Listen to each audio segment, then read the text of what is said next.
Five,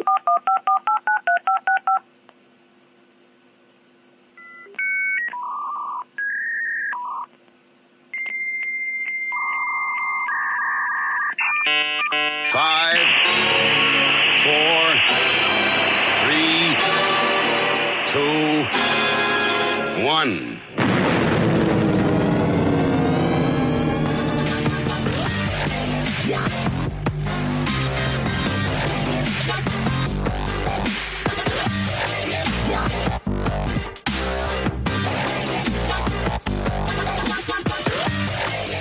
All right, hello, willkommen, bienvenue, konnichiwa. It's time for the Armist Inquisition yet again, episode 160 on Sunday the 22nd of November. I'm President-elect Amish Phil. I'm toilet cleaner Amish Ben. And I'm Amish Matt. The dwarf, the cripple, and the mother of madness. And we've got a special guest down the line from the other side of the pond. We've got Charlie Robinson in the house. How you doing, Charlie? Good. I'm a vote irregularity specialist.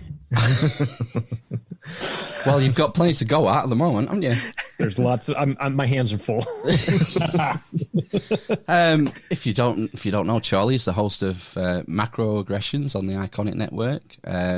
You can catch him every other Monday, pretty much, on Union of the Unwanted, and is the author of The Octopus of Global Control, which I have here. It never leaves my side. And you've also got a new book out, haven't you? Controlled Demolition of the American Empire. Yeah, with Jeff Berwick, with crazy Jeff Berwick. For those that don't know Jeff, if like maybe, I don't know, 9 months ago or so, you saw the videos of the two guys that had raided Epstein's Island in like shorts and, you know, forgot to bring their shoes and everything. One was Luke Rudowski of We Are Change, and the other one was Jeff Berwick. So this is what I'm working with here. All right, this is my co-author is a absolute lunatic, but in all the good ways, of course.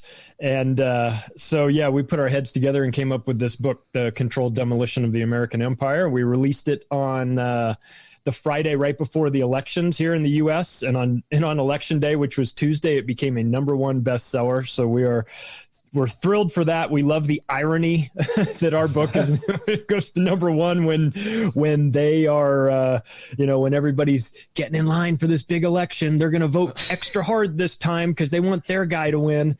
So we just love that we sort of, threw a turd in their punch bowl. Well, it's great that it's doing well. I thought we could maybe start with talking a bit about podcasting, because I mean, how long have you been doing Macroaggressions now? What episode are you up to? So the idea for it came about in just about a year ago, December 2019. I kept getting all these. I had thought about doing it, and then somebody had mentioned something like, "Oh, you should do a podcast," and then somebody else said something like a day or two later. And I was like, yeah, I'm thinking about it. And then I was on Facebook, not even on my own page. I was in like the Tinfoil Hat group page, and someone had posted, they didn't just post something. They posted like I don't know how you do it. It's like an announcement or something on Facebook. So it looks like really, it's like a big, bold statement. And it said, "Why doesn't Charlie Robinson have his own podcast yet?" And I was like, holy shit, like this has got to be the universe, right? Or, maybe just maniacs on Facebook saying it. But I was like, 3 times in like a week, I hear this. Maybe I should be doing it. So I thought about it and wound up putting something together.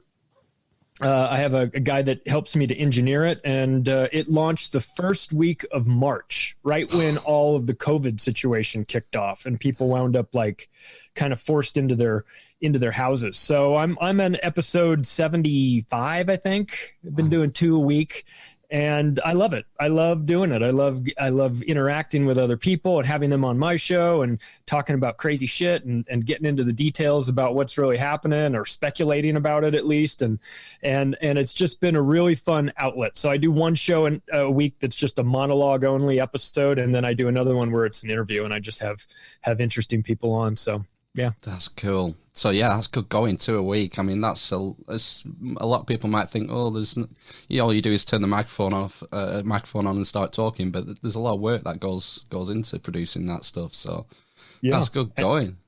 some people I think can just turn on the microphone and talk, but I don't know. Maybe I'm not one of them. I can maybe do it for a little while, but if it's a monologue only episode, I want to have some sort of like format to. I want to have some kind of structure to it. But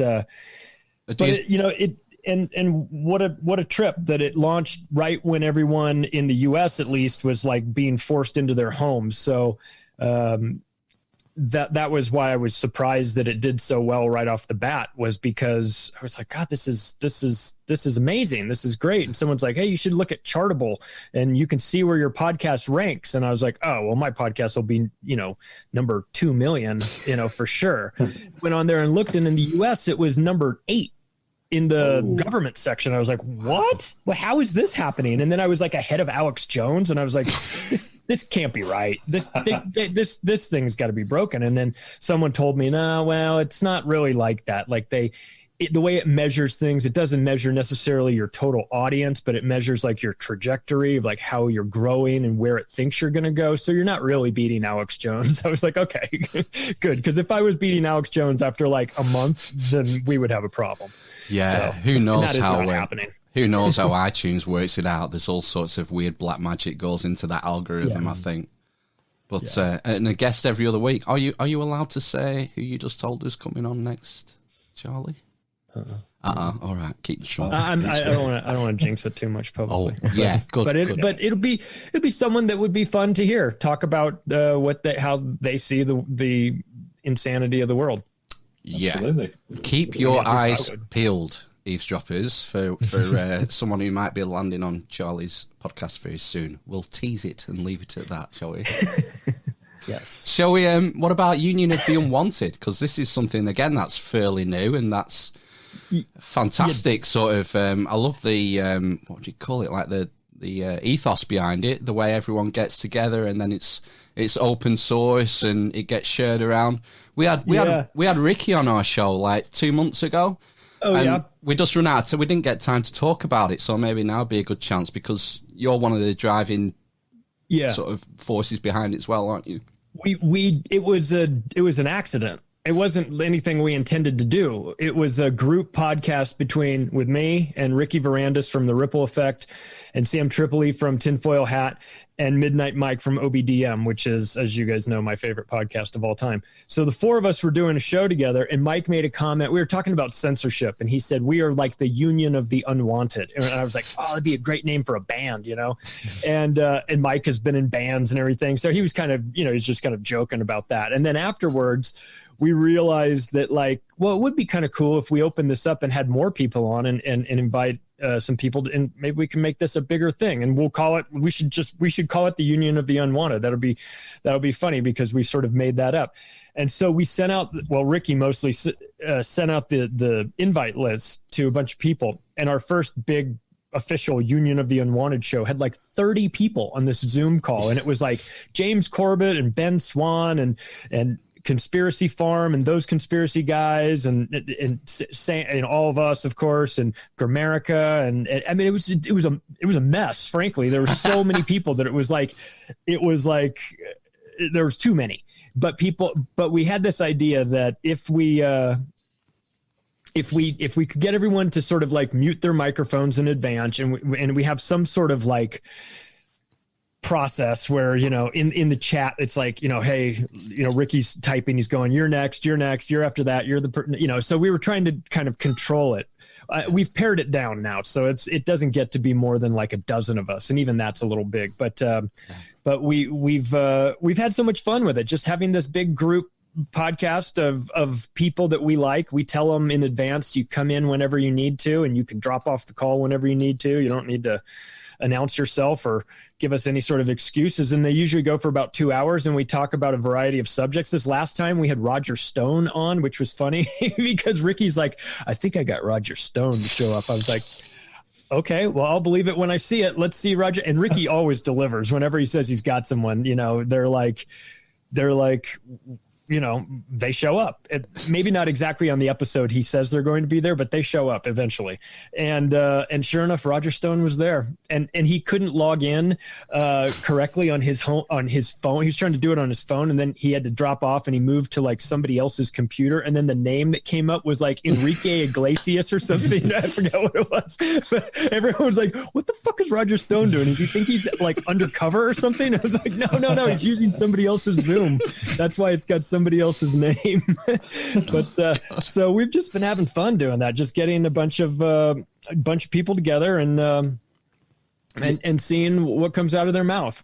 And it broadens everyone's horizons, because I remember saying, I was saying to Ricky when I was emailing him, like, I'd never heard of the ripple effect. I didn't know yet. It was when I'm a Grimerican. I listened to Grimerica. We had Darren and Graham on a few weeks ago, and it just popped up in my Grimerica podcast feed. Union of the Unwanted. I'm like, what's this? What's going on here?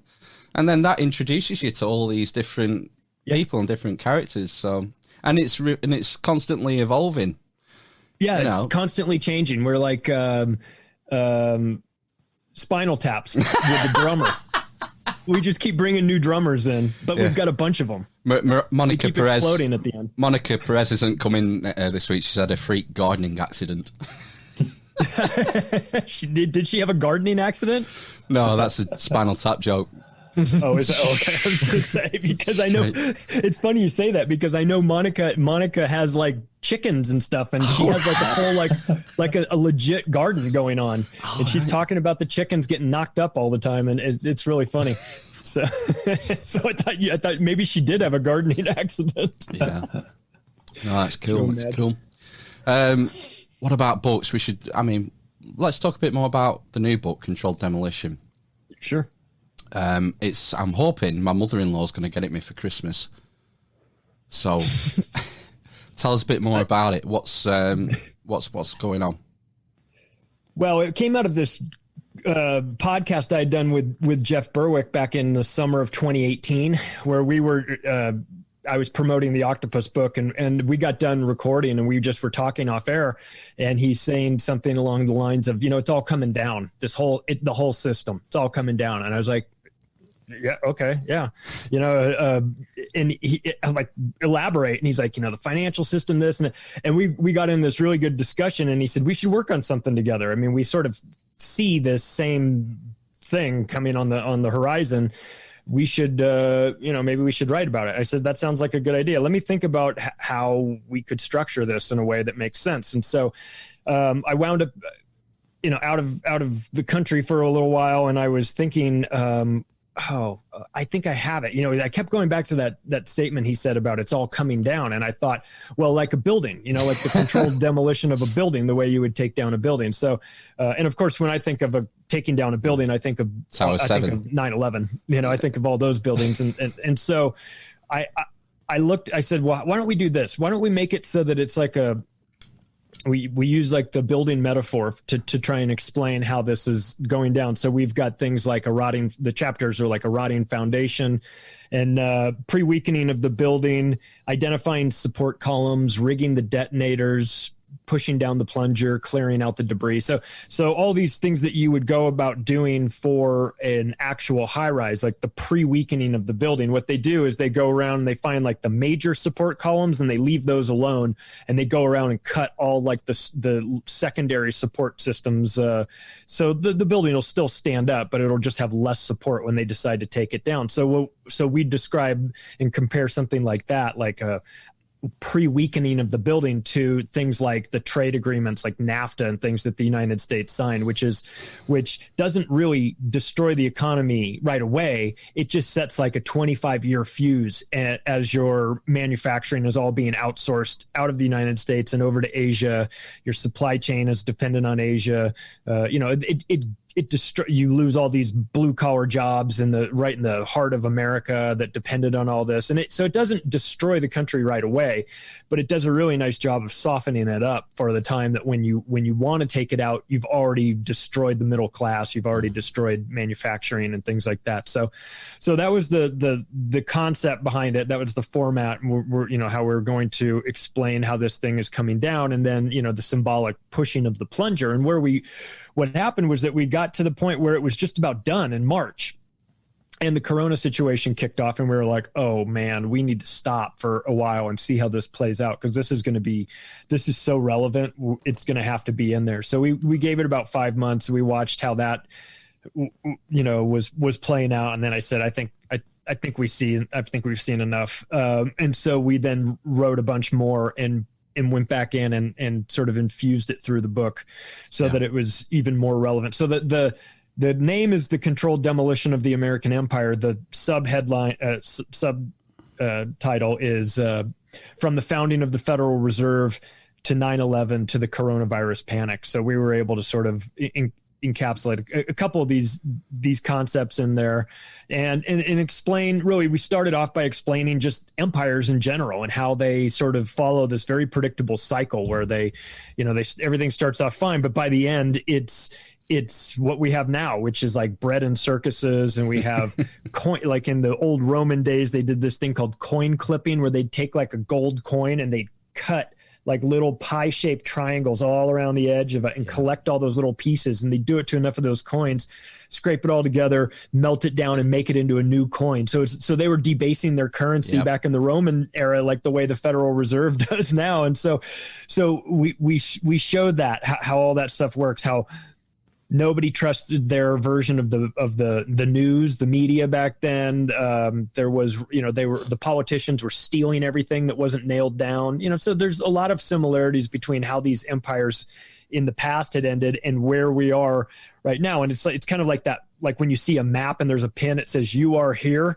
That's what we felt like. It's like this big cycle of like collapsing empires, and like we're like right at the end. I felt like we wanted to put a pin that says like you are here. You're right at the very end of this one, because all of the signs, all of the historic signs, and even some just new generation signs that we see are everywhere. Like it's hard to deny that things are the wheels are coming off in America. And so it's funny though that when we were like 2 years into this book, and I was like, we need to get this thing out. I want everything to be fresh. And then we stopped because of the corona situation. And then in the end, we released it much later than I wanted to. And that was the only frustration I really had with this book. But I have to like acknowledge that our timing turned out to be perfect, because if we'd put it out in March, people might have been like, yeah, well, I could maybe see the empire collapsing, but putting it out right before the election, after we'd just gone through corona and riots and protests and murder hornets and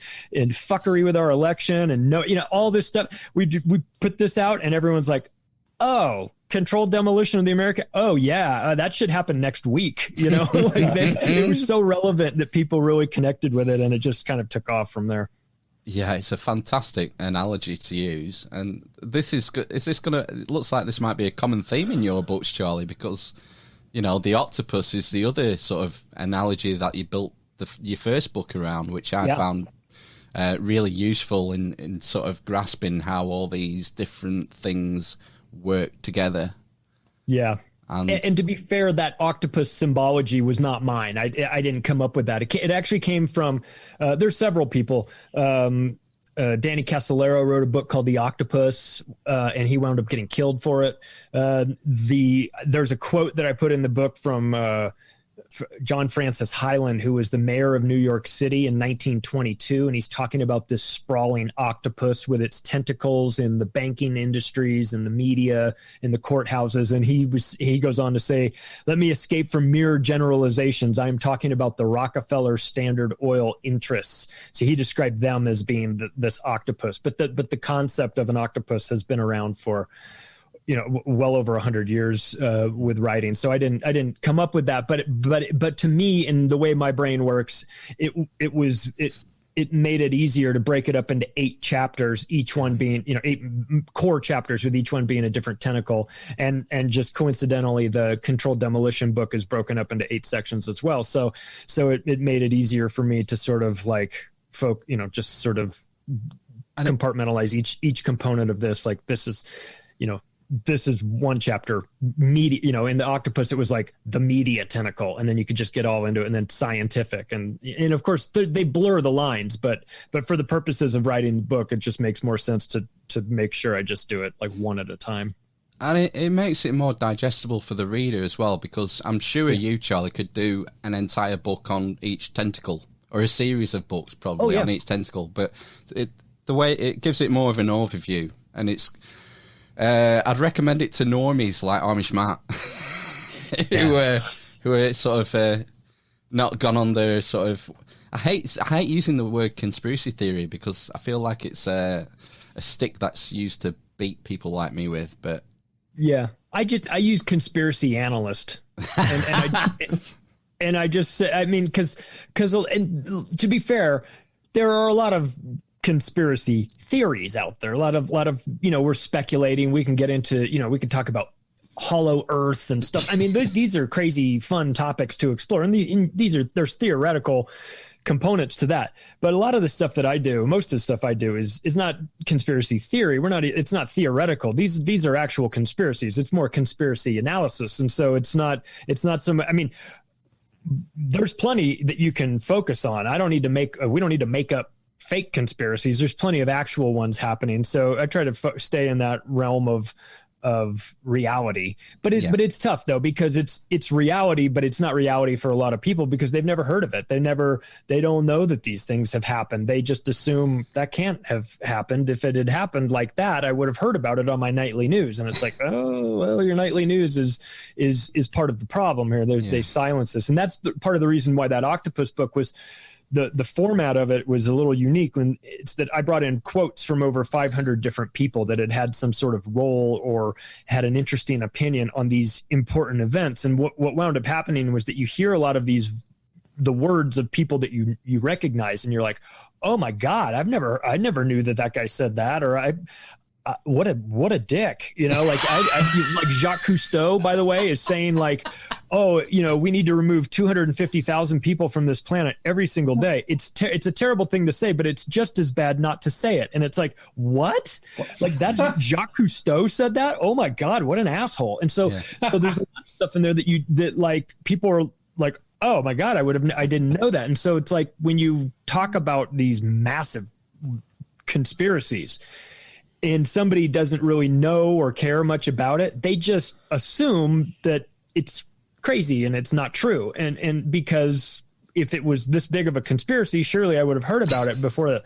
And that actually isn't true, because a lot of this stuff is very well hidden. So I think it's a book that works well for, everybody, because it's funny. It's strangely funny, even though we're talking about dark topics, because we're talking about dark topics, I had to try and make it as funny as I could, because like some of this stuff is quite depressing. So instead of, making people feel like they're trying to, they want to hang themselves in their bedroom after reading the book, I tried to mix in enough humor to keep you hanging in there, and so that you could laugh at like the absurdity of this all, because some of this stuff is just, it's so crazy. And you think, this cannot be a real thing. It cannot be true. And then it's like, in the Controlled Demolition book, it's like we brought in 250 footnotes to show everybody, because it's like the first time you hear people getting arrested for collecting rainwater on their own property, you're like, that can't possibly be true. That there's no way that the police are showing up at people's houses and arresting them just for collecting rainwater in the house. It's like, well, I could link right here to the police story about it. And it's like, it's really happening. So we had some, so the Octopus book, I think, is good for people that want like just a cursory overview of a lot of these different topics. It gets into a bunch of them. Controlled Demolition gets into a little bit more detail with still some similar topics. I mean, there's a lot of overlap, but But we just did it in a different voice. And of course, with Jeff, you get a different voice as well, because he's a Canadian living in Mexico who's an anarchist and he puts on the largest anarchist conference in the world called Anarchapulco, and he runs a company called the Dollar Vigilante, and he's a guy that was in Bitcoin at $3. So he's seen this whole world with a different set of eyes that I could never have. So we put our heads together, and I think we came up with something okay. Yeah, the quotes definitely make it hit home to people, and that could be a good segue actually to maybe dip into some news. Sure. This isn't actually news, but we got sent from one of our producers sent us this quote. This might you might be able to fit this into your next book, Charlie. I'm excited. I don't know if you've heard this quote. This is from our dear leader Boris Johnson. Bojo the Clown, we call him lovingly. Now, this is from 2007, so I think that's probably before he was even London Mayor, is it? 2007? Ooh, Yeah, I think so. possibly. Yeah, it was So when he it was was, when he was writing for the Telegraph, and here it goes. The world's population is now 6.7 billion, roughly double what it was when I was born. If I live to be in my mid-80s, then it will have trebled in my lifetime. I simply cannot understand why no one discusses this impending calamity, and why no world statesmen have the guts to treat the issue with the seriousness it deserves. We seem to have given up on population control. Pretty interesting, though. I don't think he was supposed to say that last sentence. That was the part you were supposed to keep to yourself. But this is a common thread, though, isn't it? Population control that runs through this network. Yeah, and this is one of those things that, like I just said, that sounds so crazy the first time you hear it. It is really easy. I think I probably was dismissive of it too. When you're like, a lot of these people that are in high positions of power want to depopulate the earth. They want to get rid of us. And the very first time you hear that, you just go, get out of here. That's ridiculous. That's conspiracy theory. Well, they write about it a lot. They're very open about it. They write about it. They talk about it. They give presentations about it. Bill Gates has talked about this. A guy like Bill Gates is disguised as this computer tech nerd, but he comes from a eugenicist family. His father, Bill Gates Sr., ran Planned Parenthood, took over the operations after Margaret Sanger left or was no longer involved. Maybe she died. I don't know. But Margaret Sanger was a reprehensible, racist, scumbag pig who wanted everybody dead. And Bill Gates Sr. took over for her. And so it's not too hard to extrapolate that Bill Gates Jr. might have, gotten a little something from his upbringing, from his father. And then you see things like his TED Talk where he talks about if we do a really good job with our reproductive programs and our vaccines, we can get that number, and there's a big equation behind him. Yeah. He said we can get that number pretty close to zero. We've played that clip on the previous podcast of his TED Talk.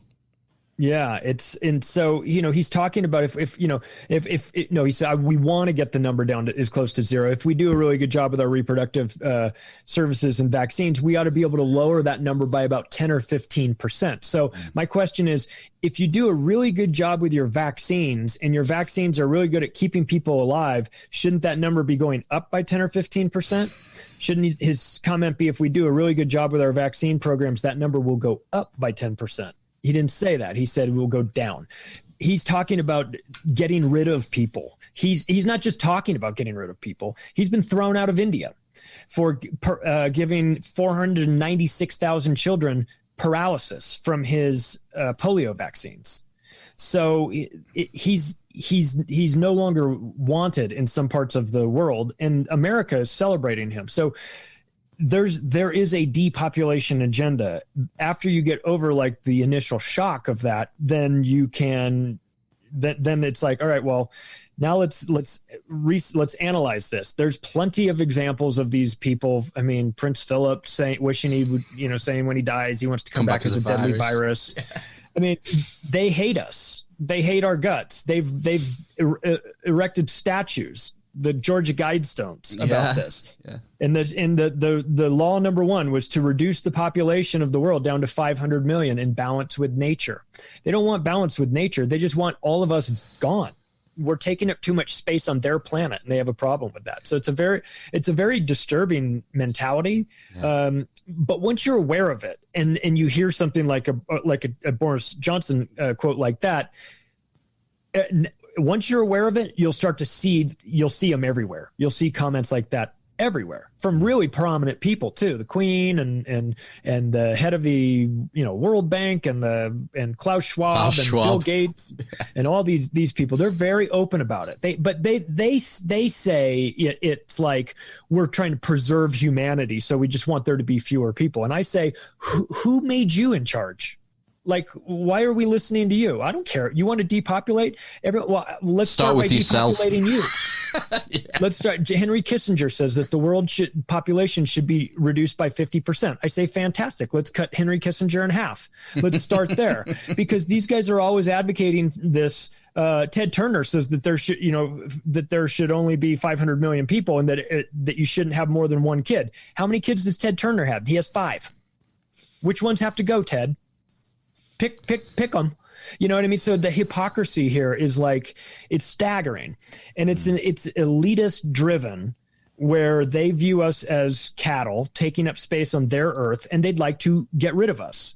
And so when you point that out to someone, you'll get ridiculed unless somebody knows, unless somebody is aware of these sorts of things, in which case they'll say, yeah, I know, it's crazy how they talk about this openly, but nobody's listening. I heard a disturbing story about Margaret Sanger. You were talking about the founder of Planned Parenthood, and I don't know if it was from your book or from some other source, but I'd heard the rumor that she instituted these abortion networks and targeted them at African American families. Oh, well, she definitely wanted to get rid. She considered them to be inferior. She also started a campaign to euthanize everybody that was mentally retarded as well. And so this is a sick. You know how like everybody's a Nazi these days. You're a Nazi. This is more in line with Nazi mentality than just about anything. Yeah. And guess who's pushing it? The people that aren't getting, the only people that aren't getting called Nazis, Bill Gates and Fauci and these guys, like, relax on calling that black dude over there you don't like a Nazi. Okay, the term has lost its credibility and lost its value, but these guys are talking about it. Margaret Sanger talked about it very openly, and the people that have come after her have so as well. The head of the Sierra Club here in the United States is like, they make sure that we have like trees. Okay, like they're like all about like, hey, plant more trees. The head of the Sierra Club has talked about how great it would be about airborne Ebola, because for every one that survives, they have to bury 9. It's because they said it had like a 90% mortality rate. It's like, what are you talking about? You're supposed to be in charge of like the trees in the United States, like making sure that we have ample amounts of trees. And your quote is that you want 90% of the people dead.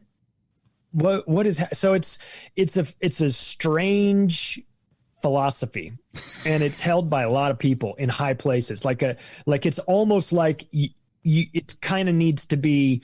You need to be on board with that if you're going to join that club, because they all tend to have it. And unfortunately, the people that they see as taking up spaces are just normal people. But they'll start with the blacks because they're, reprehensible racists too. But in the end, they want almost all of us gone. So we have that to look forward to. Yay! For 2021. Oh my God. That's intense. Shall we segue in some COVID news? I like to get you. I've got some stories lined up, some clips. I like to get your take. I like to know which tentacle is operating in each of these stories. Okay. Should we do that? Has Charlie got to guess? I think it's pretty obvious. Guess which tentacle? Sure. Okay. All right, let's do some COVID news. Fuck it.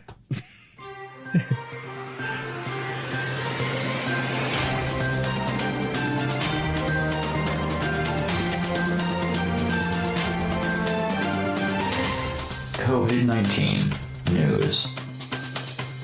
Put on your fucking muzzle if you go to the shop. The magic vaccine. A big fat shot in the ass from hell. Oh! You know, it's just, super painful. Like a judgment day and terminating mode. More lives this year than any other year for the past 100 years. 2 million people have to die. This is such a crock of shit. This is Smelly Pickering!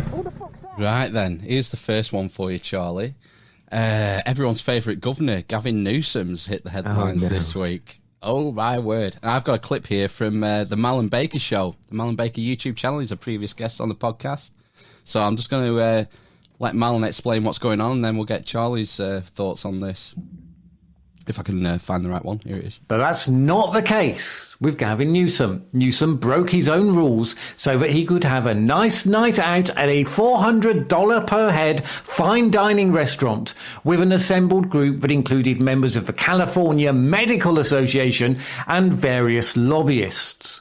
Clearly in a way that he himself would have argued puts people at risk in order to celebrate a lobbyist's birthday. And that, citizens of America, is your political class. Congratulations. So tell us what's going on with Gavin Newsom, Charlie. Well, there's two things going on. First of all, he hates and does not respect the people of California. I don't live in California now, but I grew up there, lived there for 35 years. I'm essentially a Californian. And California people hate his guts. They hate his guts. And they should. He's a scumbag. But there's two things. So he doesn't respect the people because he told them to wear masks and everything and made this mask mandate. And the second component is he knows it's all a gigantic scam. He knows it. That's why he's not worried. That's why he's not out. That's why he's out with people. He understands what's going on. He knows that they're screwing with the numbers, that they've been ordered to do these mask mandates and everything. That's why he's not. If he was legitimately worried, he wouldn't be out. He's not worried. Because there's nothing to be worried about. It's a gigantic, huge scam that they're pulling on people. I mean, he's instituted these really tough restrictions on the people of California. And then he gets seen in this restaurant. It's the type of restaurant I've heard where the waiter comes over with some scales and they weigh your caviar against an ounce of gold. And he's there with the medical authorities, with lobbyists. No social distancing, no fucking matter. It's rules for thee and not for me. That's exactly right.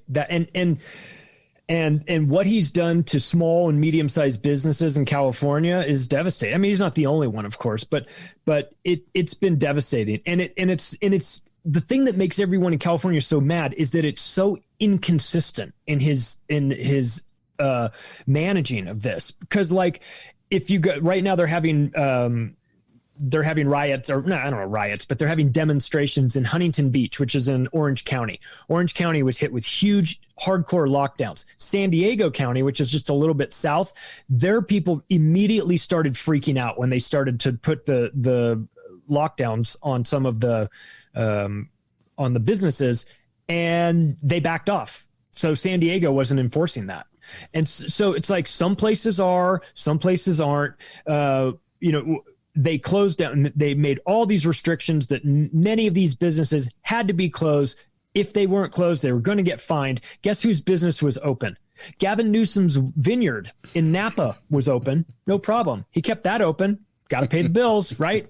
So people see that. They see the hypocrisy of that. They see the hypocrisy of Nancy Pelosi going to get her hair done, and then lying and trying to say, well, they tricked me into doing it. Oh, shut up. Just shut the fuck up. Nobody believes you guys anymore. You're such pathological liars, and you just keep coming out on television lying and getting caught going against your own orders.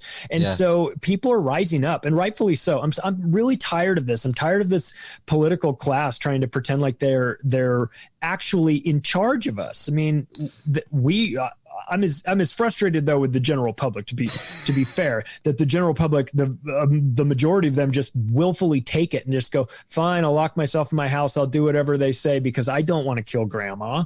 Right. But these maniacs and they're rubbing it in your face.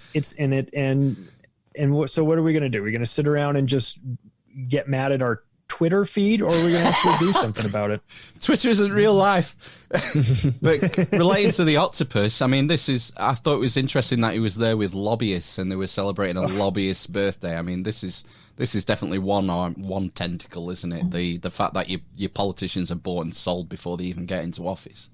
Yeah, it's something that they made legal too. They passed something called Citizens United, which allowed corporations to spend unlimited amounts of money on political campaigns. So it's like, people can only spend a certain amount. Like I think you're capped at like $5,500 or something that you can give to a political candidate. But then the businesses can give whatever they want. So should we act surprised when we have lobbyists surrounding the governor of California? Of course. I mean, that's what they do. You can bet your bottom dollar that Gavin wasn't paying anything to that meal. Right. It's the lobbyists who are paying $400 a head. Yeah, that guy did not bring his wallet. No fucking way. No. No fucking way. Anyway, let's go on to the next one, because I think you'll find this one interesting, Charlie. This is from the BBC. Professor Alison Pollock was being interviewed on the BBC, and she was talking about they're rolling out a mass testing program, COVID testing program in the city of Liverpool. And I just clipped the last 30 seconds of this because I get the impression that maybe she goes a little bit off message, and it's interesting how the BBC anchor handles it.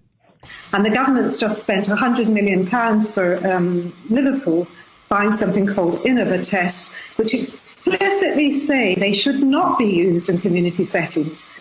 As the WHO and SAGE have said, focus on identifying people with symptoms and isolating them. And they do not recommend mass asymptomatic testing. And we don't know how it's going to integrate into primary care or into public health, and how it's actually going to be effective. Okay, thank you very much indeed. Thank you. I'm sorry to cut you off there. We're just slightly short on time. Thank you so much. That's Professor Alison Pollock. Fucking shut her up. Get her off here, quick. So I have a funny story for you about that ties in perfectly. I was in London last year to do a show called Renegade Inc., which is on RT UK. It's with a guy named Ross Ashcroft. He's fantastic. He's the director of a documentary called Four Horsemen about the financial crash, and he used to work for the BBC. And so we were in his studio, and we just got done filming or whatever, and the crew's kind of mulling around back there, and we're on the set and we're just chatting about stuff. And he was like, "Wow, that was crazy." It was, and I was promoting the Octopus book, so of course I'm talking about some kind of weird things. And he's like, "Oh man, he's like, that part was great. You went into some like territory that was really interesting." And he said, "What's so nice though," he says, if I had been at the BBC," this is what he said. He goes, if we'd been having this conversation back when I was working at the BBC, I would have a producer in my ear telling me, get off this, shut him up, get off that topic, cut, get to something else. And if I didn't do that, then as soon as we ended our interview and you took off and I would be summoned upstairs where I would be in front of a three-person panel that they would just put together right away. And they would have me there saying, why didn't you cut him off? Why did you let him get onto that topic? What are you doing? Why, and I was like, oh shit. And I said, well, what about RT? And he said, he goes, we've done over 100 episodes on RT. I've been critical of Putin directly on the show. He said, I've never had anybody from RT tell me that I can or can't say anything. They've never said anything. He goes, but the BBC, we wouldn't have even made it halfway through your answer before they would have been telling me to cut you off. So when you play that and there's like, oh, I'm sorry, we got to go, we're short on time, that's the producer in the ear. They're such devious fuckers, aren't they? They're so disingenuous. I mean, they can't handle any sort of alternative view or any sort of variable to the narrative. They just can't have it. So they have to pretend like it doesn't exist or make you look stupid or I mean, people have asked me like, oh, why haven't you gone on like Fox News or MSNBC or CNN or anything to promote your book? I was like, why? they would just have like underneath my name, it would just say conspiracy theorist. And then they'd like superimpose like a tinfoil hat over my bald head, and so that's the media though. I'm not even slightly surprised about that, especially after my conversation with Ross. Yeah, this is the media arm of the octopus, isn't it? And that most people, the most media that people are fed comes from a very limited number of sources. The no agenda guys call it the M5M, don't they? The main 5 media companies. Yeah. Time Warner, MSNBC. Doesn't the MS stand for Microsoft in MS? It does. They just ended their partnership earlier this year. But yeah, for about 20 years, the MS and MSNBC stands for, it was a joint venture between Microsoft and NBC, which is one of like the 3 major news broadcasts or news channels in the US: CBS, ABC, and NBC. And so then they did this new cable show or new cable channel called MSNBC, and that's just and so it's another thing too. Like we were talking about Bill Gates earlier, and people have said like, well, if Bill Gates is such a bad guy, like you say, how come this is the first time I'm hearing about it? I said, well, because the MS and MSNBC stands for Microsoft. So like he kind of owns it. He kind of is an owner of that company. He's given hundreds and hundreds and hundreds of millions of dollars to media companies all around the world to do research or to be, for grants and stuff like that, which are bribes. So that's why nobody's talking about those guys. That's why you get a producer in somebody's ear saying, don't go down that path. Don't say bad things about the testing. Yes. Don't let her do it. And it turns into self-censorship as well. Yeah, and think about how devious that is. Like, how do you quantify self-censoring? Like you can't ever accurately see how much people are keeping people are not talking about the truth because they're afraid of like the response, or they're going to be perceived differently, moving into a future with a social credit system where it won't even just be perceived differently. Like your score will go down if you're one of these people that has alternative thoughts. And something that's just occurred to me with like the BBC and censorship. I'm sure you're aware of this guy, this cretin called Jimmy Savile. Yeah. Who was he was like a famous philanthropist. He was always doing charity runs. It was like he was worshipped by the BBC, and there was every now and again you would have someone say something in the media sort of negatively about him. And Johnny Rotten famously, that's a great example. I still think that the Smiths song Panic is about Jimmy Savile. Wow. On the lead side streets that you slip down, in provincial towns you jog around, hang the DJ, hang the DJ. They deny it. They say it's not, but I bet you it is. Oh my God. I haven't made that connection before. Hang the DJ. Fucking hang him, draw him and quarter him. The evil fucking shit. But the thing is, it's and you can compare it with Weinstein as well. It seems that this was sort of common knowledge in the industry. And you had like Family Guy with Kevin Spacey making a reference to Kevin Spacey. It's like Stewie's naked and he's running around and he said something about being chased by Kevin Spacey or something. It seems like this is insider knowledge and it's well known. And they just don't tell us fucking Joe Public, do they? No. It's fucking disturbing, man. Yeah, it's... people know. People know about Savile. They know about his connections to the BBC, and then the BBC is going to come out and call other people conspiracy theorists while they're protecting Jimmy Savile. I mean, it's laughable. There's a show here. It always makes me think of this. There's a show here on TV called It's Always Sunny in Philadelphia, and it's a series that's been you guys probably maybe know it. There's a guy with the character in there, Charlie. He's kind of the shorter brown-haired guy, and he's kind of the dopey guy who's got big ideas but not a whole lot of brains. He's on this sounds familiar this date with this woman. He's on this date with this woman, and he doesn't know what to say to her. So he's got his buddy is also in the bar with his back turned and is pretending like he's just sitting by himself, and he's kind of going back and forth like, like, what do I say? What do I tell? And so he says, what do I tell her? She's asking what I do for a living. And the friend goes, just tell her you're a philanthropist. And he's like, okay, I'll tell her I'm a philanthropist. And so he goes back over there and she's like, so what is it that you do for a living? He's like, I'm a full-on rapist.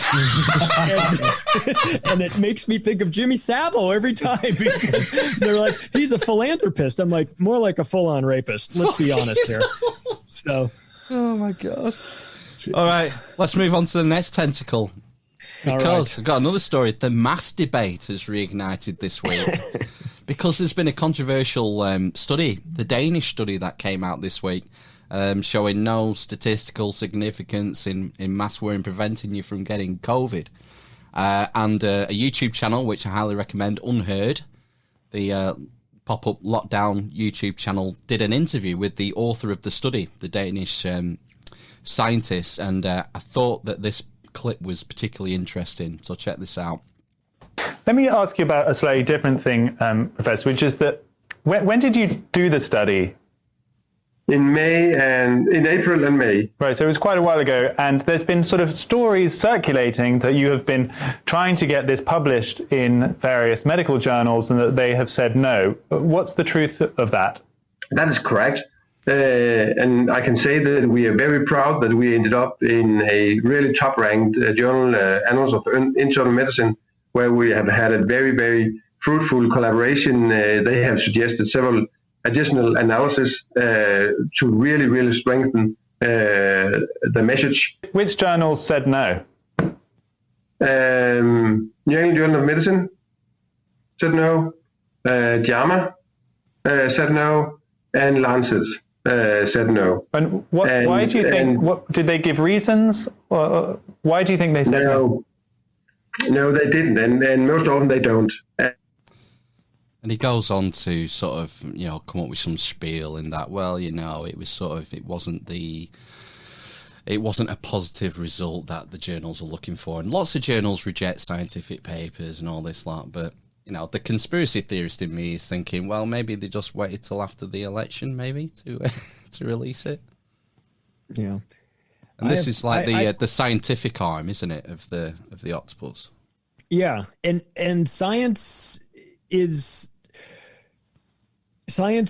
can be compromised. Not every time, obviously, but I think a lot of people are under the mistaken belief that it can't be compromised. It can be. It doesn't mean that it is. It doesn't mean that this is. I'm not trying to say one way or the other, but I mean, look, Jeffrey Epstein had a bunch of scientists that were hanging out with him too, so they can be compromised for sure.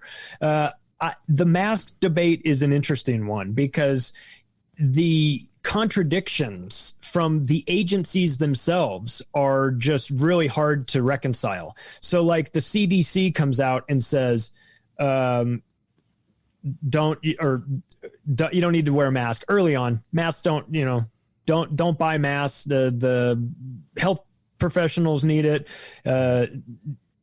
It doesn't really work. It's more psychological than anything. It might make you feel better psychologically, but it doesn't actually do anything. Plus 40 years of scientific research into the subject of masks has said that they don't do anything. Right. You've got that. And then you've got the N95 masks that come in a box, and on the side of the box it says these masks do not prevent the transmission or spread of coronavirus. And you're like, okay, it quite literally says it on the box.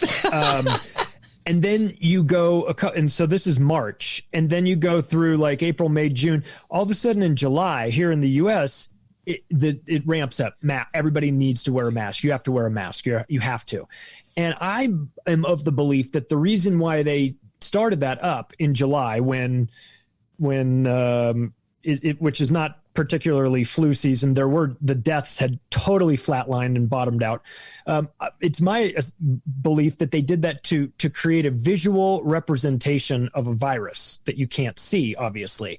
If everybody's got a mask on, then you know that something's up. But that time in like June and going into July, if you went around here in the US, it was getting back to normal. Stores were opening up. Nobody had masks on, and it was summertime and people were doing their thing. And it was, and then all of a sudden It's like everybody got a memo. Yeah. Got to push the mask, and then the CDC and everybody, then they switched their tune. And it's like, oh yeah, you got to have a mask. If you don't have a mask, you're going to kill grandma. And if you don't have a mask, we're going to fine you $1,000, and we're going to take you off. And we're going to blah blah blah blah blah. And it just went on, and it was like, why? We played a why clip, now? In the summer, we played a clip from Deutsche Welle, which is the German equivalent of the BBC. And they have an international arm like BBC World, and there was the anchor was interviewing someone on Deutsche Welle, and she was saying words to the effect of, people aren't taking this seriously anymore. How do we increase the fear in the population? And I was gobsmacked, and I had to clip it and play it on the podcast. This messaging, I mean, it's just, I can't believe we've got to this situation. Well, it's the same. Do you remember when they did the briefing at the end of October? Was it towards the end of October? September. That model was the end of September. 21st of September it was. Yeah, sort of saying that by this time, wasn't it, at the beginning of November, 4,000 people a day would be dying in the UK, you were saying? Sorry, that's the end of. You're right. That's the end of October one. The 21st of October 21st of September briefing was when they said we would have 50,000 cases a day within 2 weeks if we didn't start locking down. And you're right. The end of October one, the chief medical officer, and scientific advisor get up, flank Bojo the clown, the prime minister, and they produce this slideshow, and they used data from models with. They selectively used the old data. Yeah, that they knew was out of date. It was out of date the next day. We were meant to have 1,000 deaths a day by November the 1st, and we were at 200. But they purposely used the data that would fulfill their narrative in what they wanted to get done. And this is something I'm struggling with, is who's driving who? Is it the politicians going to the scientists and saying, can you provide me the data which justifies this policy? Or is it the scientists driving the politicians and saying, and scaring them into acting? This is what It's all the octopus. It's, it's a guy in the middle. It's the World Economic Forum. Oh, he's my next. Pushing the scientists and pushing the politicians. Charlie, they're driving this show. You've read my mind, Charlie, because our next clip is from Klaus Schwab. Oh boy.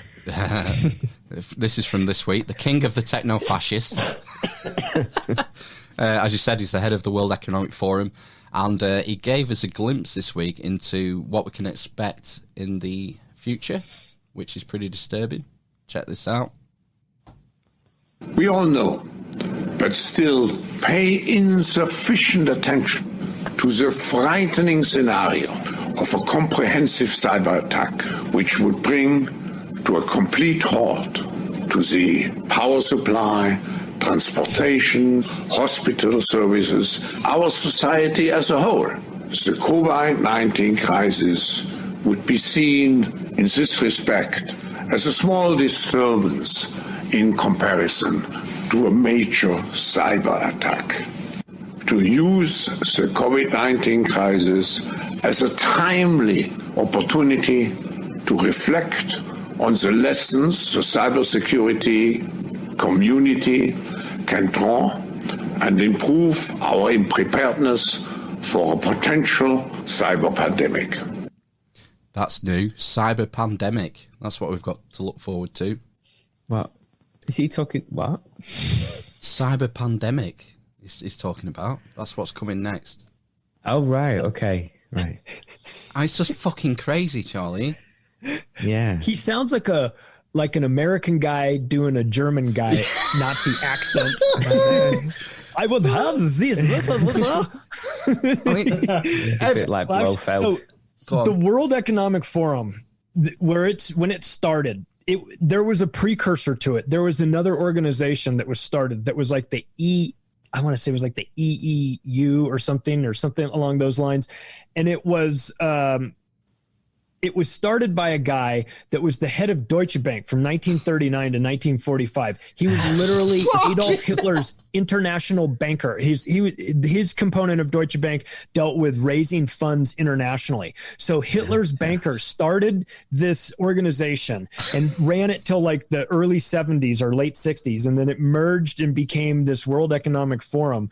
And Klaus Schwab has been running it from that point on. So that's why people are suggesting that this might be the Fourth Reich. That it's like that like the World Economic Forum's roots are in Nazi Germany, and they're like there. So it's like the one group of people that aren't being called Nazis might actually be Nazis, whereas everybody else, has been getting called Nazis for posting something on Twitter, and yet these guys are sort of like going under the radar. But Klaus Schwab's a very dangerous individual. He's been at this for 50 years. He was born right in the middle of World War II in Germany. His father was an industrialist in Germany. They had very good very strong government ties. He wasn't hung after the war, so he must have known. I mean, his dad, I'm talking about. Yeah.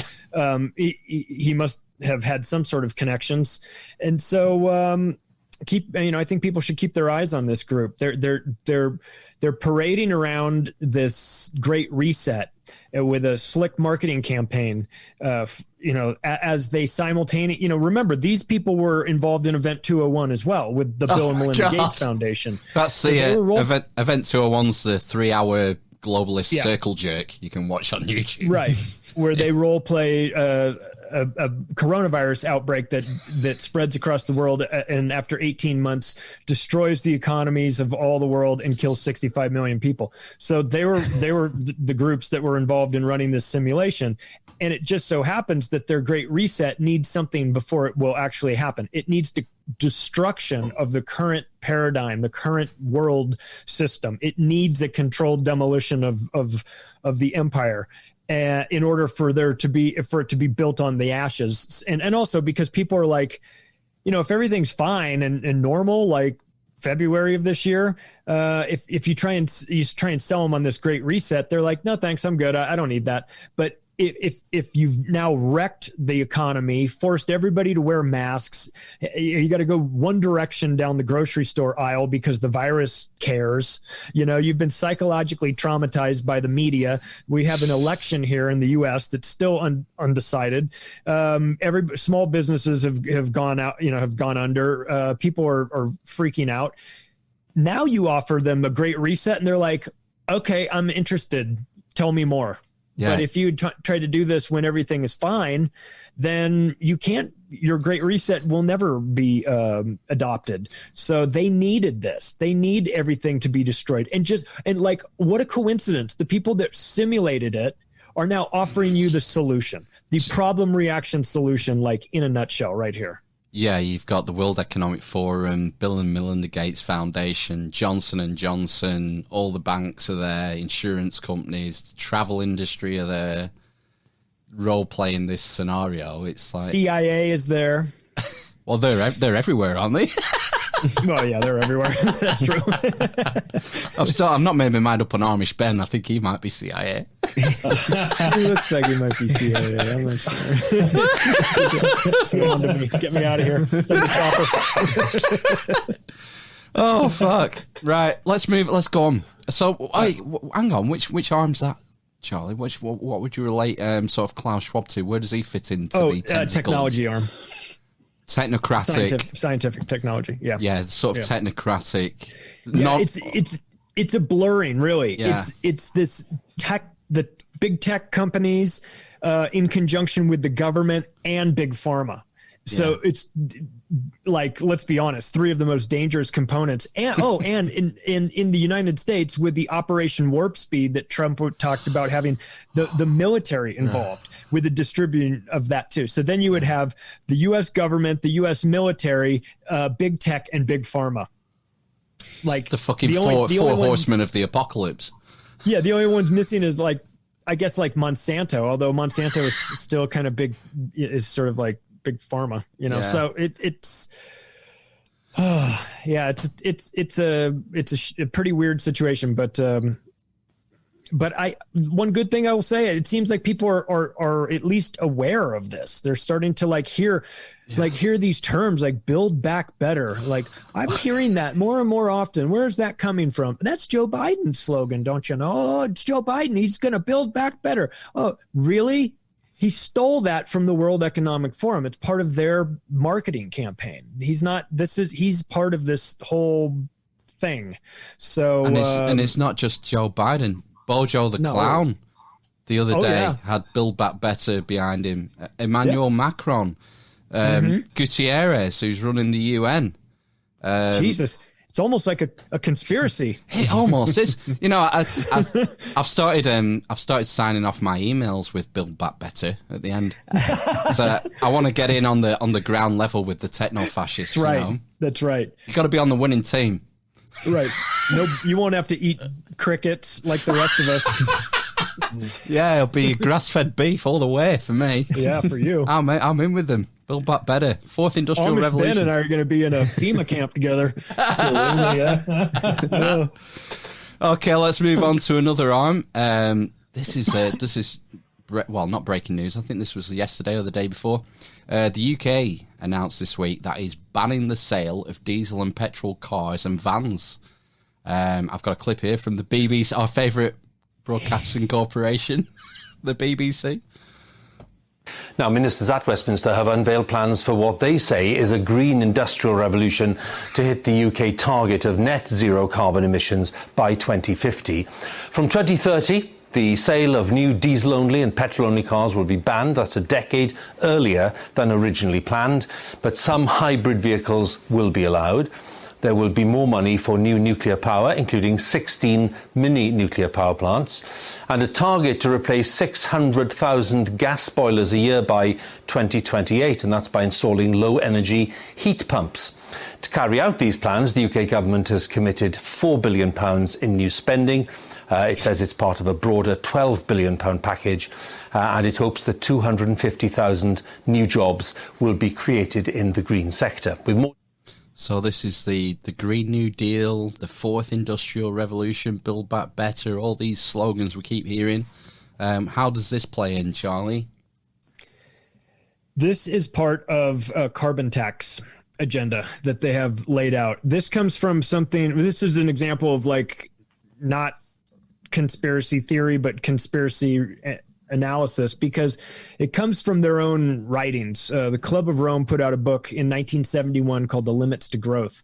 And it talks about how in their writings, and I put this quote actually in both books because it was so important. It talks about they had made the decision that they were going to create the concept of global warming and use that as the pretext to get everybody on board with a one world government, and that they didn't care if this global warming was that they didn't care if it was real or invented for this purpose. They said that's what they were going to use as the vehicle to convince everybody that they need to get on board with a one world government. And then where it goes from there is that then they create an allotment of carbon output that you're allowed, that you're capped at maybe for a year. Starts with businesses and then winds up eventually filtering down and becoming per person or per household or something like that. And basically if you exceed your allotment of carbon output for the year, you have to pay a tax on it. And that tax goes to them. And that tax is the funding mechanism for that New World Order group that is putting this all together. It's not my term for them, New World Order. I know you get eye rolls when you say that. It's their term for themselves. That's what they call themselves. So they've written about it. They wrote about it 50 years ago, how they were going to do this. And the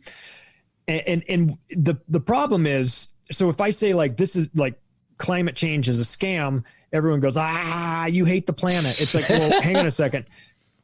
Climate change is a scam. What isn't a scam and what is very real is pollution. and what we're doing to the planet. That's very real. But that's not what they're doing. They're talking about carbon. They've hijacked pollution, and they're using that to say, listen, we're destroying the planet with all this. Carbon's not the problem. We don't have a carbon problem. They've just decided that they're going to create a brand new marketplace for carbon tax offsets and things like that. This is what those guys at Enron were doing. They were doing, this is what they were busted with carbon credits and in these scams. And Ken Lay, who is the CEO of Enron, his best friend in the world is Al Gore. And that's who he taught this. This is what what I've jokingly named the carbon tax hustle. He taught Al Gore this scam, how Enron was doing it. And they're creating these marketplaces where companies can come and trade their excess capacity of carbon. Like if you've exceeded your capacity of carbon, you just need to find another company that hasn't exceeded theirs, that has extra space, and they might be willing to sell you the offsets. And who's in the middle? The banks. Goldman Sachs is going to run that. And all the big banks have already been busted for rigging marketplaces like COMEX and Forex and LIBOR and spoofing gold and silver and doing all that. They've been convicted in courts and paid billion-dollar fines. They're all convicted of market rigging, and yet they're going to create this brand new, think of it like a casino game, a brand new casino game that's all carbon credits and taxes and things like that. And who decides that this even exists? The government, the World Economic Forum says we're going to put this carbon tax in place. So you will eventually, in their system, be working at, Foxconn, thinking about jumping off into the suicide nets, so that you can make just, the bare minimum so that you can pay your carbon taxes to this world government. That's their plan for it. It sounds insane when you kind of jokingly lay it out like that, but that's where they see it going. They see all of us in smart cities with zero emissions. And if you exceed any of your capacity, you have to pay, you have to get taxed on it. They want you to throw away everything that you currently have, and everything's going to be green this, green that. Like, I'm all for saving the environment. I'm all for cleaning up this place. But what they're proposing, the carbon tax money doesn't go to fix any of it. No. It just goes to them. And it will be the greatest scam ever. It'll be a bigger scam than fractional reserve banking or the fiat currency. It'll just be endless money for them. From this, and we're walking into it, and it's not even speculation. They write about it. They write about all this stuff and talk about it openly. So it's really like if you I feel like I'm waving my hands, going, "Read this, look at this, watch that. Like, look, it's right here," and everyone's going, "I don't. That's too hard. I don't want to do that. I'm too busy watching The Crown or Strictly." Right. And a common thread through a lot of these issues is that the rich people are going to be fine. They can pay the carbon tax. They'll just pay it. They'll get an exemption. Yeah, even better. Yeah, even better. The oil companies, the ones that are polluting the most, they're not going to have a team of lobbyists lobbying to get their carbon taxes waived. Of course, it'll be like now, where Amazon doesn't pay taxes, and the way they do. And by the way, I'm fine with that. I don't give a shit. I'm in favor of nobody paying their taxes, to be honest with you. But this is the common thread. You're right. Is that the rich people are running this. And I don't have a problem with rich people. I know a lot of rich people. I like nice ones. I'm talking about the rich people will be fine. The evil people will be running this show. And of course they will have access to all this enormous wealth. It's a dystopian nightmare, but it's being marketed to us as like Elysium. Remember that movie where there's like the spinning space station up in the sky where everything was totally different, and they're marketing it like that, but it's going to be a dystopian nightmare. These people are not to be trusted. These are the worst people in the world, and they want to be the ones in charge of creating this new version of society. Like, no, thank you. I'll pass. And something to that is relevant to individual normie, not super rich people like us, is that people don't realize that once you ban petrol and diesel cars, you're then reliant on the grid and the substructure and the infrastructure to get to charge your car. It fundamentally removes part of your independence, your autonomy. Yeah. You can't just decide.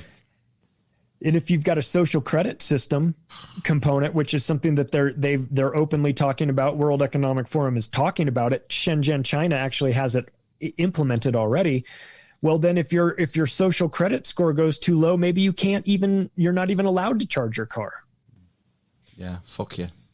Yeah. Get a bicycle. You criticize the government on your podcast. You're we put you in Facebook jail for 30 days or whatever, and you're like, shit, now I have to walk to work. I don't know if it was. I don't know where I heard it from, whether it was Adam Curry on No Agenda or what, but he's someone used to say, if you want to know where the West is, just look at China 10 years ago, and that's sort of the trajectory that we're heading in. It's pretty disturbing. I need to. A couple of last things, Charlie, because I know we're rocking up on time already. I don't want to keep you any longer than we said. But President-elect Joe Biden did a press conference this week, and I feel like we maybe need an interpreter. I hope you can interpret this for me. I make no promises. Okay, let's go. Thirdly, we discussed the need to help states with Title 32 funding for the National Guard. That's a fancy way of saying governors need to be able to get funding when they need to bring their National Guard into play. And National Guards are going to have to play this. It costs a lot of money. I've no idea what he's saying there, Charlie. But that makes everybody. Yeah, he's. I'm not trying to be a jerk here. But continue. But like he's not well in the head. And I'm not a Trump fan. Don't I hope people don't take that the wrong way. He's not well either, but for different reasons. But I mean, I think that Joe Biden is physically not. This is this is the most difficult job in the world. Mm-hmm. Under the best of circumstances, when you have your full mental capacity, faculties, and you're physically healthy, and you're motivated to do it, and you're going to change all those things. Even under those circumstances, you go in looking like Obama in day one, and you will come out looking like a shriveled up, gray-haired Obama after just 8 years, and that it happens to all of them. Joe Biden is not in a position where this is going to work for him from a health standpoint. I don't like his politics. I don't like him personally. I don't like any of that stuff. But if I just take that all out of the equation and just say, like, what are they doing to this other human being? And I'm assuming he's a human being, but just assuming. What they're doing to him is cruel. He should not be doing this job. He should not be doing any job. He should be fishing. He should be taking it easy. He should be a consultant for somebody, but this is the wrong place for him. Boris, man. I feel sad for him. I feel sad a little bit for him. I mean, I think he's not a very good person. So I don't feel overly sad, but I think that what they're doing is this guy should not be in office. He just is falling apart. And this is, I mean, they've tried to put him in like very controlled situations, and he still is tripping over his dick every time he speaks. And so it's like we get this is a choice in America. We get a choice between listening to that for 4 years if he makes it, which is a big if. How are these going to make it till January? You might not make it to January. Or we get 4 years of listening to Trump, who's going to come out and say, everything is great. I'm the best. I'm the greatest. Trust the plan. You know what I mean? And like, so these are our choices. So, apologies if I'm not overly enthusiastic about where we're headed. But Charlie, so with these two morons trying to run the show, Trump and or Biden, whoever winds up winning, then they have to deal with this World Economic Forum. And in my opinion, Joe Biden will be like, come on in, whatever you need, we'll do. And I think with Trump, he might be a little bit more inclined to tell them, like, stay out of this. But in the end, I think that agenda is coming whether we want it or not. That brings you, I had a couple of, like, 2 questions that I really wanted to ask you before we go. And the first one, which you just touched on, is what are the consequences, assuming President-elect Biden gets inaugurated in January, what are the consequences of that going to be compared to a Trump? Or is there no consequences and it's just a dog and pony show? Well, I mean, I think that either way, we're not in a good spot. We're going to have somebody that is operating against our best interests. With Biden, it will be a return to the Obama administration philosophy, which is the media loves us, so we have total cover to do all kinds of unspeakable shit, and we don't have to worry about it. And if anybody says anything, we'll go after them. Any whistleblower comes out and tries to talk about it, we'll bury them under the prison. So that's the legacy of the Obama administration. I would think that Biden's would be a lot like that too. Starting more indiscriminate wars or covering up the ones that we currently have, fighting whatever fight the military industrial complex wants to talk us into. And I don't think that that's a good thing. With Trump, I think we might potentially get a war with Iran, which would be catastrophic and idiotic. But I think that Trump's blind allegiance to Israel is a huge problem. It's a problem for me, at least. I think from a foreign policy standpoint, not a cultural standpoint, but because Israel wants to start a war with Iran. It's the worst kept secret in the world. Everybody knows that, and they want the U.S. to do it. And Donald Trump is beholden to Israel in a way. I mean, Biden is too, don't get me wrong, but Donald Trump is like, they're building Trump Heights in Israel, like they're building real estate developments with his name on it. He's heavily involved. So I have fears about that. So I think that, like, with Biden, you'll get the World Economic Forum's agenda will just come flowing through. Same with those globalist agenda that want to keep the wars going forever. I think with Trump, you're going to get more of what Israel wants to do with potential foreign conflicts there, which should be terrifying.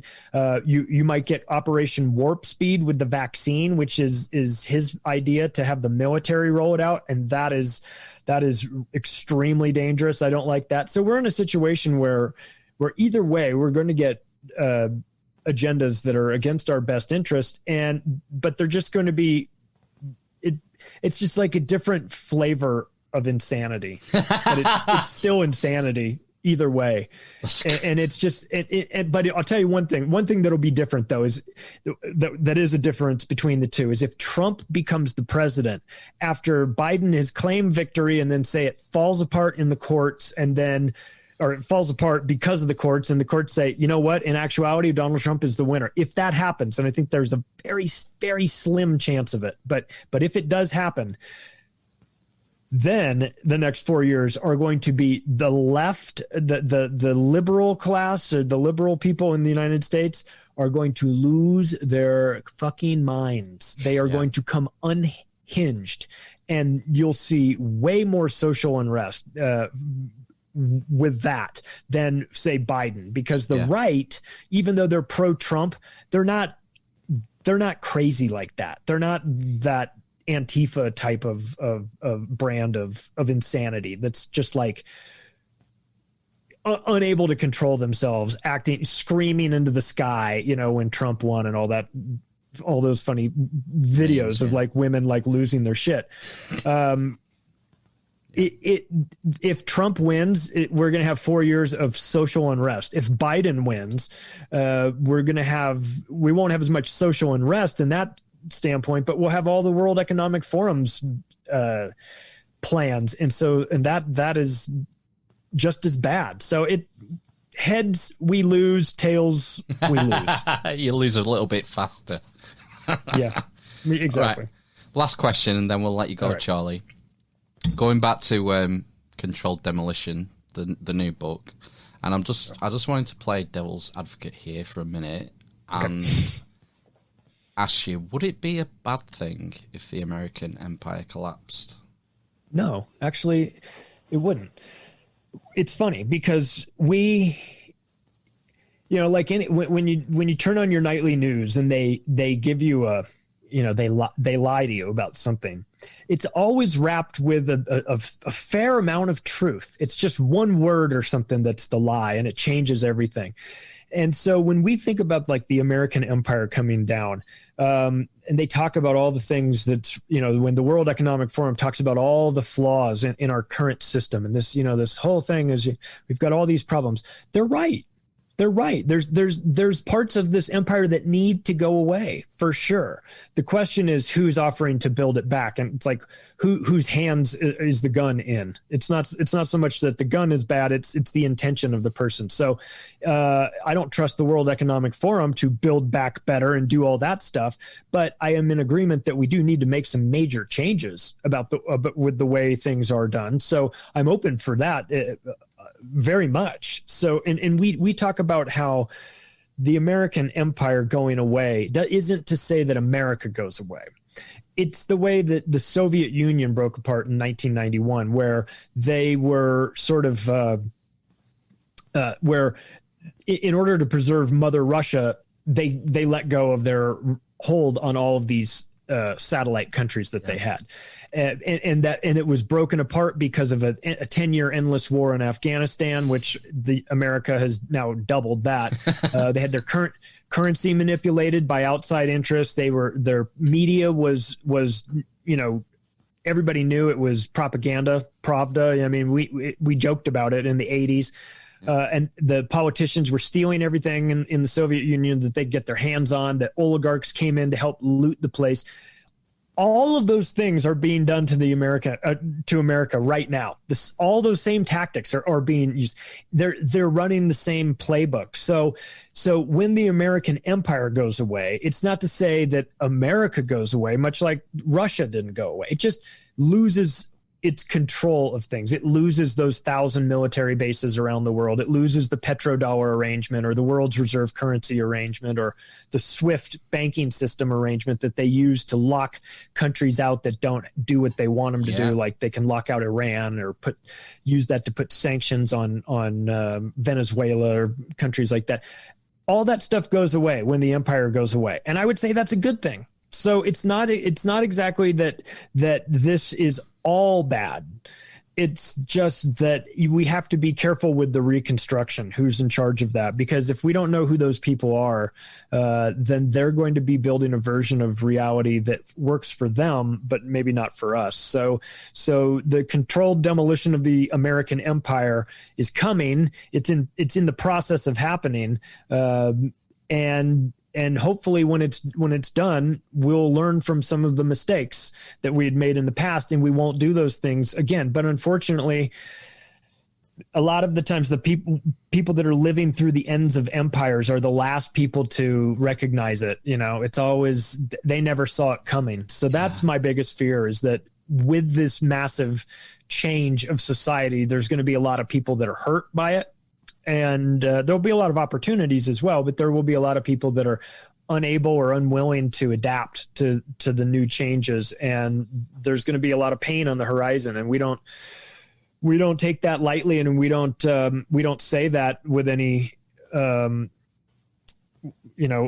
not pleased to deliver that message, but we also feel like if we weren't saying what we really saw, we would be doing people a disservice. So we're very concerned about the outlook for the next couple of years, and hoping that maybe the book is a wake up call to people so that they see what has happened in the past, what is currently happening, where it looks like it's going, and what you can do to sort of get yourself out of the way. Well, on that positive note, I think that's a good place to wrap things up. Thanks very much, Charlie, for coming and spending your time with us. I think it's been brilliant. I've enjoyed it. Thank you, Charlie. Thank you guys for having me. Thanks for thinking of me. I appreciate that. No problem. All the links, Eavesdroppers, will be in the description. What's the best? Where's the best first place to go? Is it the Octopus website? Yeah, the octopusofglobalcontrol.com is my website. You can find me on Twitter at Macroaggressions. My podcast is called Macroaggressions. It's on Apple and Spotify and iHeartRadio and David Icke's video platform, Iconic. And the books are available on Amazon. You can find them there. We'll put links to all those things in the episode show notes. So scroll down and check those out and support Charlie's work. It's important work, and it's been great to talk to you. And, thanks, guys. Thanks for having me. Just hang on the line for 1 minute while we play ourselves out, Charlie, and we'll catch you on the flip side, eavesdroppers. Don't touch that dial.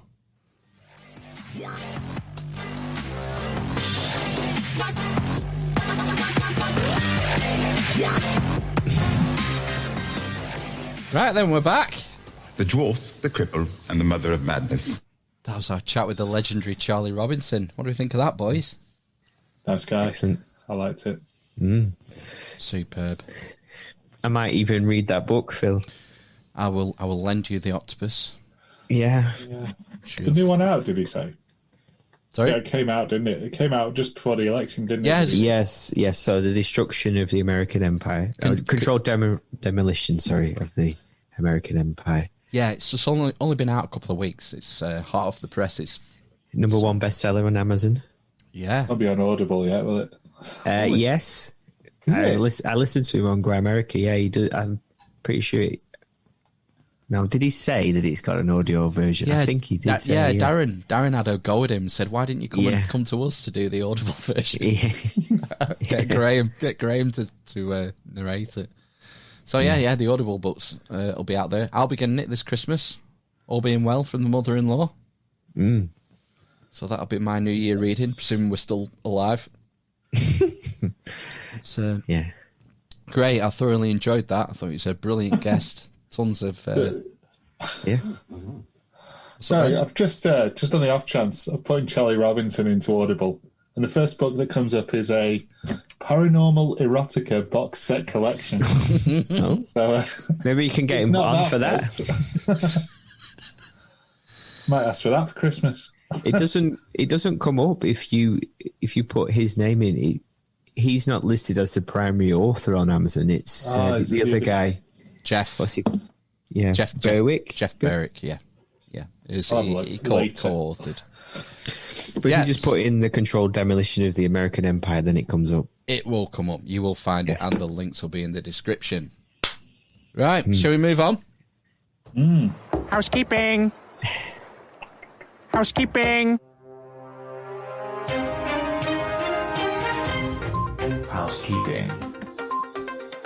I think you're hitting the point, Phil. Housekeeping.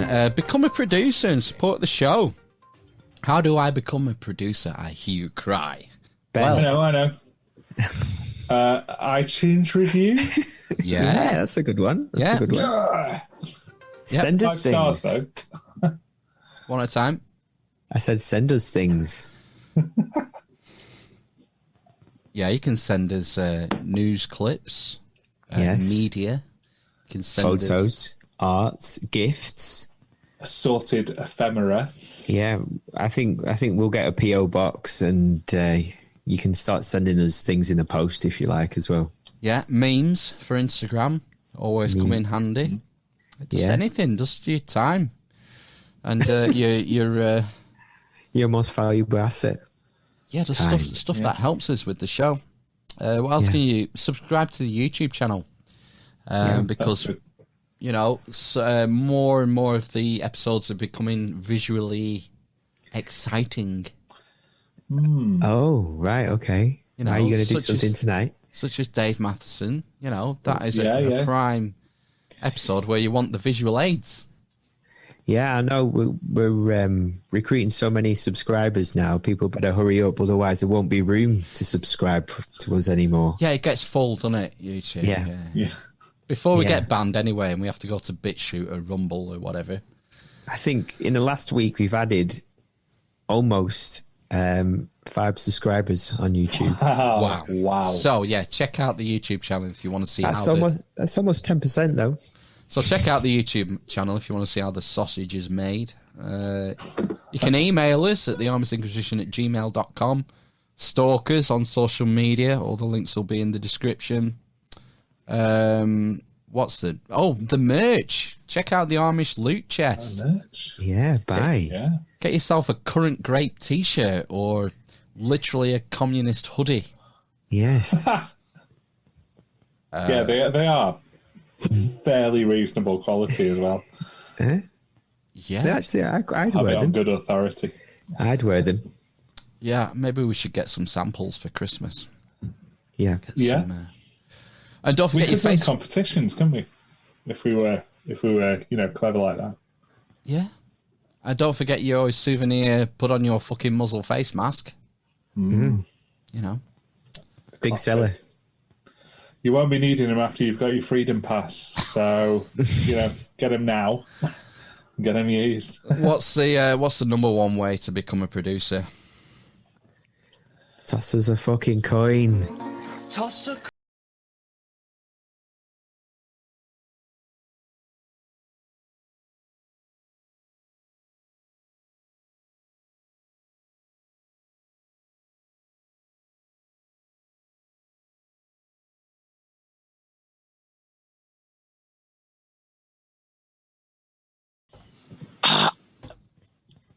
Because I believe I have an issue in this respect. I have an issue. I have an issue in this respect that we don't get enough donations. So it's value for value podcast. If you find this podcast valuable, we've just had like a 90 minutes talk with Charlie fucking motherfucking Robinson. If you find it valuable, toss us a coin.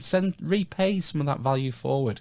Instead of getting that shitty Starbucks for a $5, chuck it our PayPal. Just go to thearmousedinquisition.com, find the How Do I Become a Producer tab, or click the PayPal button and toss us a coin. Yeah.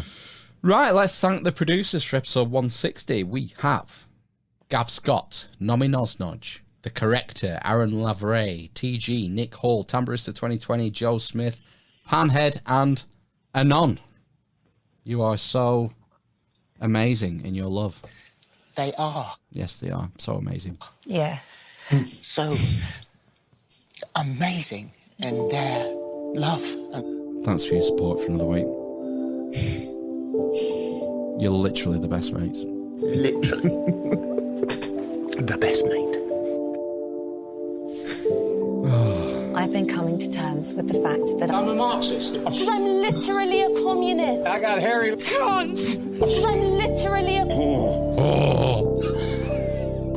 The dwarf, the cunt, the grape, the homophobe, the misogynist, the cornpop cunt, the blind man, the cripple, and the mother of... Sonny Pickering! From hell. Testing. We need to test. Test that motherfucker. Test till you're blue in the face.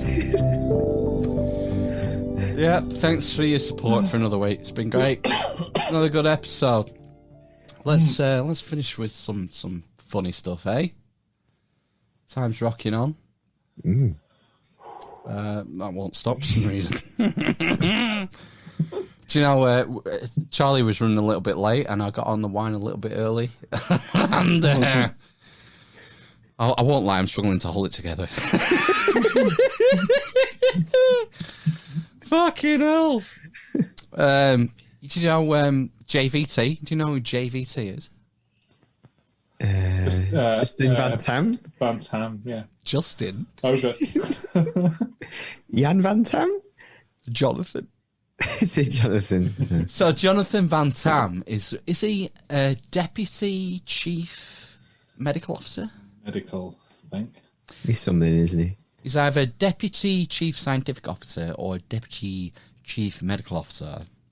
And when Chris Whittless or Patrick Unbalanced isn't available to do the daily briefing, they drag JVT in, and they love calling him JVT. He's become a celebrity. And I think he might have some sort of radio training or some army training, judging by what happened in the most recent press conference. Check this. These are going to be critically important things as we move into a new phase of actually being able to deliver a vaccine program in the early months of next year. Over. Bearing in mind that when we get to the end of that period, actually we see the fruits of our actions a few days, a couple of weeks later. And this is really important. Don't give up on it now.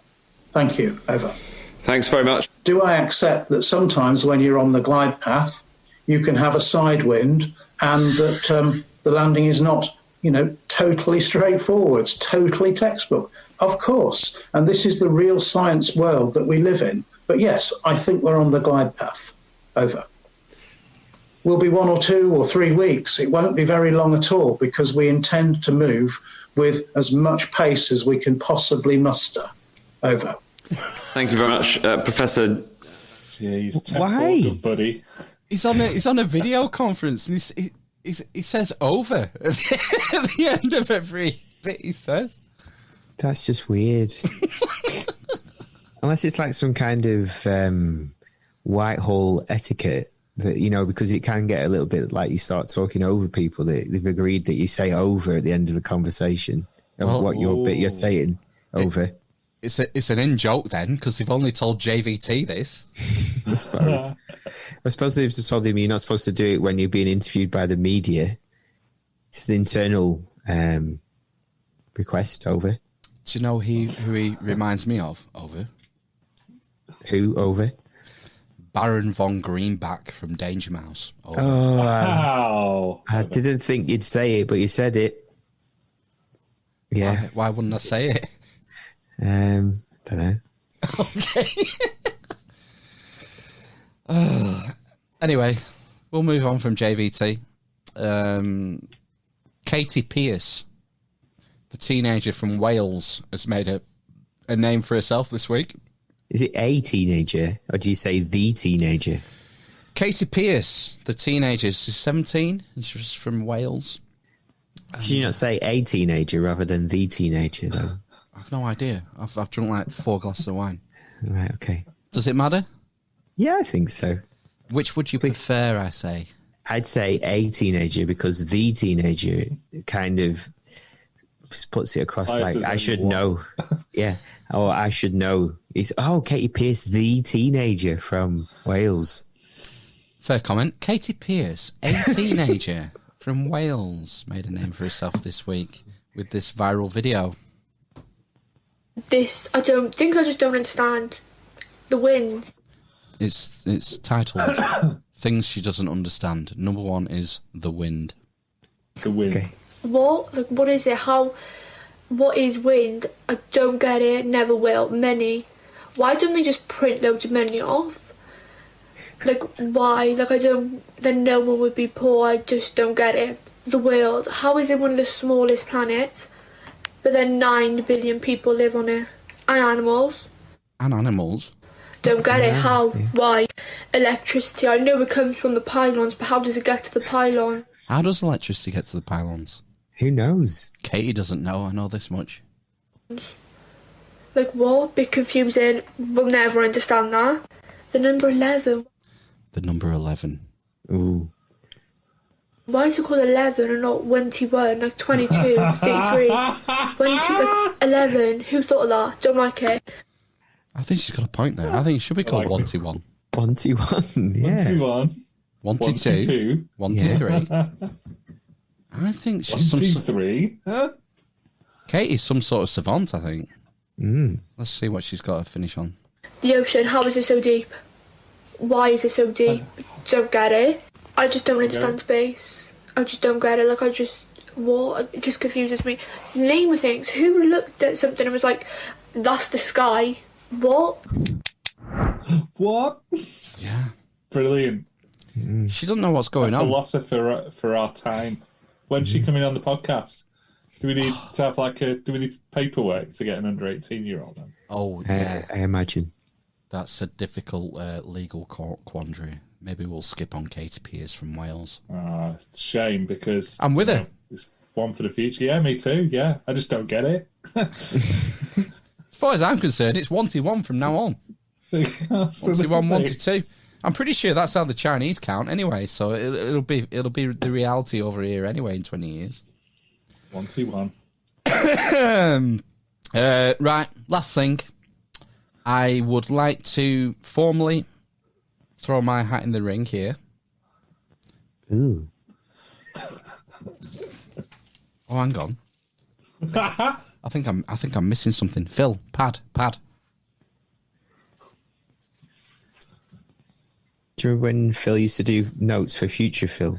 Yeah, Future Phil, yeah. Future Phil, go back in time. Make sure the pad is on the desk. Yeah. Come on, Future Phil. Maybe it'll appear. The problem is he hasn't got a hat on to toss into the ring. No, he doesn't have a ring tossing hat, does he? No. Just, this is what people, when the newsreader has panic, goes across the rye. Shuffle your papers! Just shuffle your papers! Phil. Do you know, things were going it's been such a slick podcast up until that moment. It's because I think the guest has left and you've kind of don't have to pretend not to be drunk anymore. Let it all out in one go. Yeah. I want to formally throw my hat into the ring and audition. That's the word. I want to audition to for the Ghanaian Broadcasting Corporation because I feel like they maybe have a job going on their sports desk, which maybe I think... Yeah, you know about sports.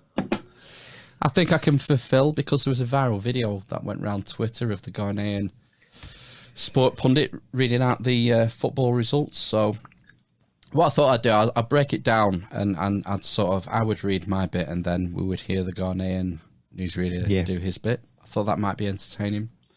Go on then. Okay, so Saturday, English Premier League results. Everton 1, Manchester United 3. English Premier League.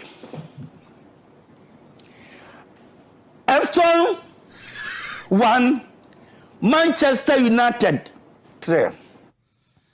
Crystal Palace 4, Leeds United 1. Crystal Palace 4, Leeds United 1. Chelsea 4, Sheffield United 1. Chelsea 4, Sheffield United 1. West Ham United 1, Fulham 0. West Ham 1, Fulham 0. Good. Here are the results from Sunday's English Premier League fixtures. West Bromwich Albion 0, Tottenham Hotspur 1. Sunday, West Bromwich 0, Tottenham Hotspur 1. Leicester City 1, Wolverhampton Wanderers 0. Leicester City 1, 0. Manchester City 1, Liverpool 1.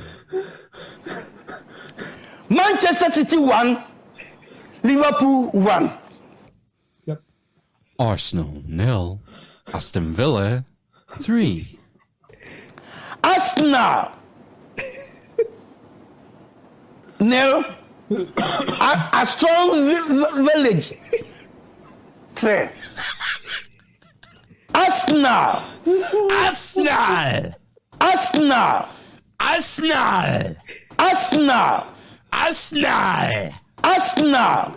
There's energy there. Fucking talk about being committed. Arsenal. Is it not like, is that the Ghanaian Joe Biden or something? Where it kind of goes into the blah, blah, blah, blah, blah, blah, blah, made up language. I have no idea what you're talking about. True international average of pressure. What kind of made-up language? I'll call polluters accountable. What about bad health care? Rock and I think it's a right for people to have bad health care. And by the way, I got hairy legs. True international effort to pressure. Oh, son of a bitch. I'll call polluters accountable. Oh, don't take so hard. Lion, dog, face, pony soldier. Yeah. We love creepy Uncle Joe. Oh my God, I'm trying to it's making me create a breakout room. I don't need to do that. For God's sake. Asna!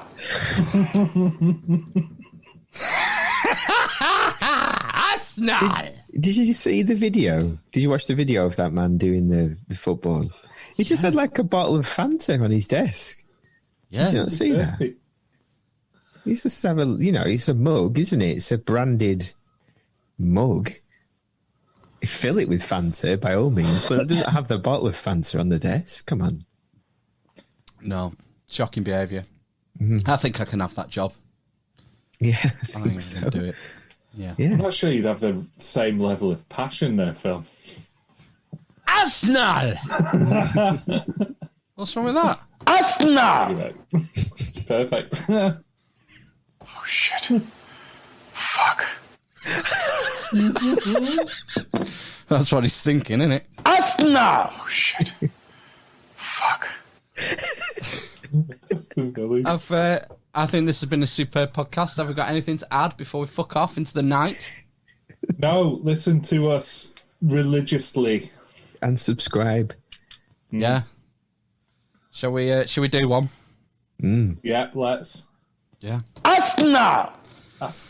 Right, we'll be back next week for another who forgot next podcast. Yeah. Podcast. Dangerous Dan. We got millennial. Dan. Yeah, we got a real life millennial and online dating expert. Arsenal! Paperwork and an appropriate adult for this youngster next week. Yeah, we've got it. Sort out a chaperone. Yeah. Right, let's disappear then. Thanks for listening. See you next week. Stay safe. Wakanda forever. Fuck Bill Gates. Yeah. Anything else? Next podcast is for Gav Scott. Can't have children with... Literally a communist. Give me 10 good men and some climbing spikes. The dwarf, the currant, the grape, the feces, the cripple, and the mother of... Cunt! From hell. Come here, goose, you big... Communist. I've been coming to terms with the fact that I'm a Marxist. Because I'm literally a communist. He's against Thailand. They give him a big fat shot in the ass and Corn Pop was a bad dude. Currant, grape. This is such a crock of shit. It really bothers me. He's a homophobe and he's a misogynist. I think you're hitting the point, Phil, that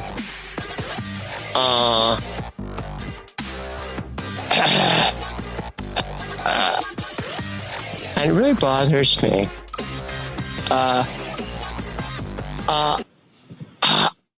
Because I believe I have an issue in this respect.